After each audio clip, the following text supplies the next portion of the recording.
Bonjour à tous, c'est Marie, j'espère que vous allez bien.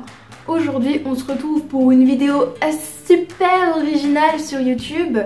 Ça fait pas très longtemps que je suis revenue sur YouTube et la plupart d'entre vous ne me connaissent pas. J'ai donc décidé de vous dire 20 choses sur moi que vous ne connaissez pas. Première chose, j'ai 25 ans depuis le mois de décembre. Mais concrètement, on peut aussi dire que j'ai 26 ans si on suit le calendrier lunaire. Deuxième chose, jusqu'à l'année dernière, je vivais à Argenteuil dans le 95. Alors oui, je sais ce que vous allez dire comme la plupart des gens qui le savent la première fois. Quoi, Argenteuil, ça craint là-bas, non? Tu t'es forcément déjà fait agresser. Ah ouais, c'est là où Sarkozy il est passé, non? Où il a dit qu'il fallait éradiquer les jeunes au Karcher. Ou alors, la meilleure réponse que j'ai jamais eue, ah mais t'es pas encore morte?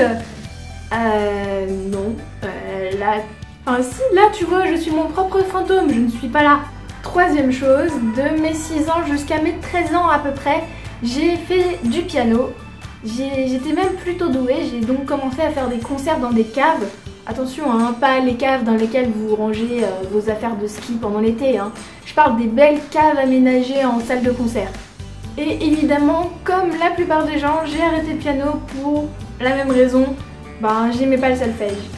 Quatrième chose, j'ai fait en réalité beaucoup d'activités extrascolaires.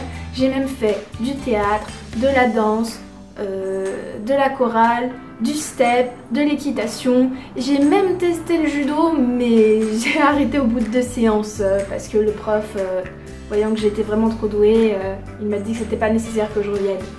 Numéro 5, quand j'étais au lycée, j'adorais vraiment dessiner des mangas. C'était une de mes passions et la plupart de mes potes adoraient vraiment mes dessins. Ils ont commencé à me faire des commandes de leurs personnages favoris et j'ai fait ça pendant à peu près 1 an. Numéro 6, je suis ultra fan des Marvel. Dès qu'il y a un film qui sort au cinéma, il faut absolument que j'aille le voir, sinon j'ai vraiment l'impression d'avoir raté ma vie. Et mon petit préféré, c'est Thor. Voilà, Chris Hemsworth si tu me vois. Numéro 7, plus généralement, j'adore vraiment les films d'action et les films fantastiques. Le Hobbit, Les Seigneurs des Anneaux, Pirates des Caraïbes, Hunger Games, plein de films de ce style-là quoi. Numéro 8, j'ai des origines italiennes du côté de mon père. Alors oui, je sais, physiquement, ça se voit pas trop. La seule chose que j'ai pour le prouver, c'est la carte d'identité de mon père. Son 3e prénom, c'est Gino. Gino, tu peux difficilement faire plus italien. Numéro 9. Après un bac STG, j'avais vraiment envie de découvrir la culture japonaise. Je suis donc partie en licence de japonais. J'en ai fait pendant 3 ans. J'ai vraiment adoré ça, c'était vraiment le fun pour moi. Mais j'ai tellement trop aimé qu'au final, je me suis plus éclatée que je n'ai travaillé. Du coup, j'ai foiré ma licence et je suis repartie après en BTS. Numéro 10, j'ai une petite cicatrice sur le front ici. Mais bon, on la voit presque plus parce que depuis le temps elle a commencé un peu à disparaître. Ce qui s'est passé, c'est quand j'avais environ 8 ans en primaire, pendant la récréation, j'ai voulu aller jouer. Il y avait une barre de traction qu'on utilisait uniquement pour se balancer dessus, hein. Évidemment à 8 ans tu fais pas les tractions. J'ai donc voulu courir, prendre mon élan, sauter dessus pour me balancer. Mais le problème c'est qu'il avait plu pendant la nuit, il y avait de la flotte dessus. J'ai glissé la tête la première sur les graviers. Je peux vous dire que j'ai vu rouge au sens propre du terme, hein, c'était pas très joli à voir. Mais le super avantage c'est que grâce à moi et grâce à mon accident, ils ont mis un sol mou tout autour de cette zone de jeu. Merci Marie. Ensuite numéro 11, bon j'ai plus assez de doigts. J'adore découvrir les nouvelles cultures. Je suis particulièrement fan de l'Asie en général, Japon, Chine, Corée, Taïwan, Vietnam, Écosse. Ah bon? L'Écosse c'est pas en Asie. Numéro 12, quand j'étais petite, mon doudou à moi c'était une vieille couche en tissu. Mais rassurez-vous, hein, elle n'était pas usagée. Hein. Numéro 13, quand j'étais petite j'avais un ours en peluche, vraiment ma peluche préférée. Je vous laisse deviner comment il s'appelait. Il s'appelait Teddy, voilà, comme tous les ours en peluche du monde. C'était mon ours en peluche préféré, il y avait un mécanisme à l'intérieur qui lui permettait de répéter ce que je disais. Donc moi j'étais un peu con à l'époque, j'étais persuadée qu'il me parlait vraiment. Donc il est un peu devenu mon meilleur ami, je lui faisais des cadeaux tout le temps, je lui offrais des jouets et je lui demandais même son avis s'il préférait regarder Pingu ou Blanche-Neige. Numéro 14, je suis flemmarde, mais à un point vous pouvez pas imaginer, et c'est de naissance. À tel point pour vous dire que j'ai commencé à parler avant même de marcher pour compenser. Comme ça je pouvais demander à maman de me rapporter mes biscuits sans avoir à me déplacer. Numéro 15, depuis toujours, depuis toute petite, monter dans une voiture pour moi c'est vraiment une berceuse, je m'endors presque instantanément. Et ça devient très compliqué quand c'est à moi de conduire. Numéro 16, pendant très longtemps j'ai eu un problème avec ce qui est de se débarrasser de certaines choses.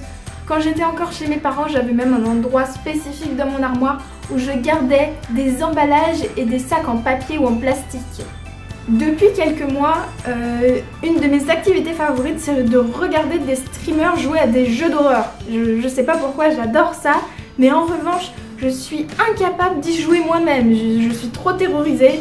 Je préfère jouer sur ma PlayStation 1 à Crash Bandicoot ou à Rayman ou à Pokémon sur mon ordi. Numéro 18. Quand on est enfant, on rêve toujours du métier qu'on voudra faire quand on sera plus grand.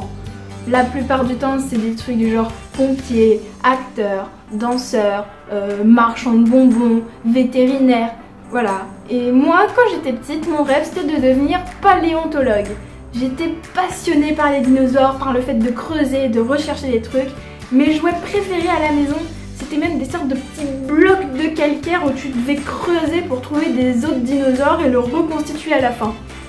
Mais finalement, mon rêve s'est brisé quand j'ai découvert qu'il fallait connaître un peu l'histoire et que j'étais vraiment une tare dans l'histoire.